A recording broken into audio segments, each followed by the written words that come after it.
جی بالکل، گزشتہ روز دریائے سوات میں سیلاب آنے کے بعد جو ہے حالات کنٹرول میں ہے اور امدادی سرگرمیاں جو ہے وہ جاری ہو چکے ہیں۔ میں اس ٹائم دریائے سوات کے کنارے پر موجود ہوں۔ کل یہاں پر جو ہے ایک بہت بڑا ریلا جو ہے وہ گزرا ہے اور بہت سے نقصانات کر گئے۔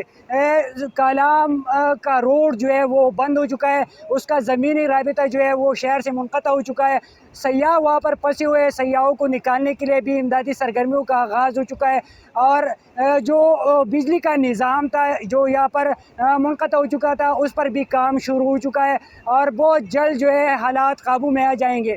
میں آپ کو یہ بتاتا چلوں کہ یہاں پر جو ہے جتنے بھی ہوٹلز متاثر ہوئے تھے اس سے جو ہے اپنی مدد آپ کے تحت اور ریسکیو 1122 کے اہلکار جو ہے پانی نکالنے میں مگن ہے۔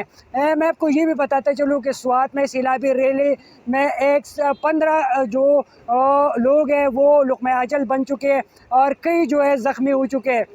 میں آپ کو یہ بھی بتاتا چلوں کہ جو کالام کے جو ہوٹلز ہیں وہ بھی دریابورد ہو چکے ہیں، جہاں پر وہ ملبہ ہٹانے کا کام بھی جو ہے وہ عنقریب شروع ہو جائے گا۔ جی